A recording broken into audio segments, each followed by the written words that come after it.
కర్కాటక రాశి. ఈ రాశి వారికి రోజు కొంత కలిసి వస్తుంది. ప్రయత్నాలు ఫలిస్తాయి. దూర ప్రయాణాలు అనుకూలంగా ఉంటాయి. ఆరోగ్య పరిస్థితులు చక్కబడతాయి. కుటుంబం లోపల సంతోషంగా గడుపుతారు. వివాహానికి సంబంధించిన ప్రయత్నాలు కొంత ముందుకు వెళ్తాయి. ఖర్చులు తగ్గే అవకాశాలు ఉన్నాయి. కర్కాటక రాశివారు ఈరోజు శ్రీ హనుమతే నమః అని చెప్పి 9 సార్లు స్వామి యొక్క నామాన్ని చదువుకొని నమస్కరించండి. మీకు మరింత శుభయోగం కలుగుతూ ఉంటుంది.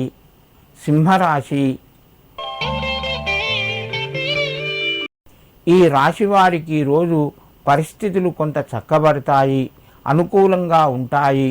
కుటుంబ సభ్యుల మధ్యన ఆరోగ్యపరంగా అనుకూలంగా ఉంది.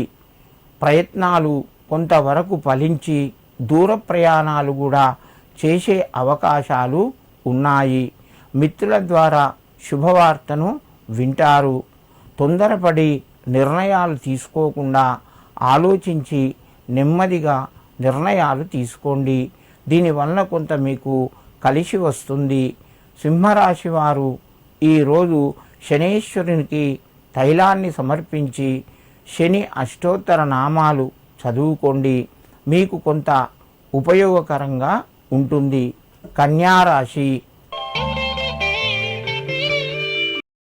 ఈ రాశి వారికి రోజు మధ్యమ స్థాయిగా చెప్పవచ్చును. ప్రయత్నాలు ముందుకు వెళ్ళినా కూడా శ్రమ ఎక్కువగా ఉంటుంది. బంధువులతోని మిత్రులతోని జాగ్రత్తగా మాట్లాడండి. సమయానికి మీరు మంచి నిర్ణయాలు తీసుకుంటారు.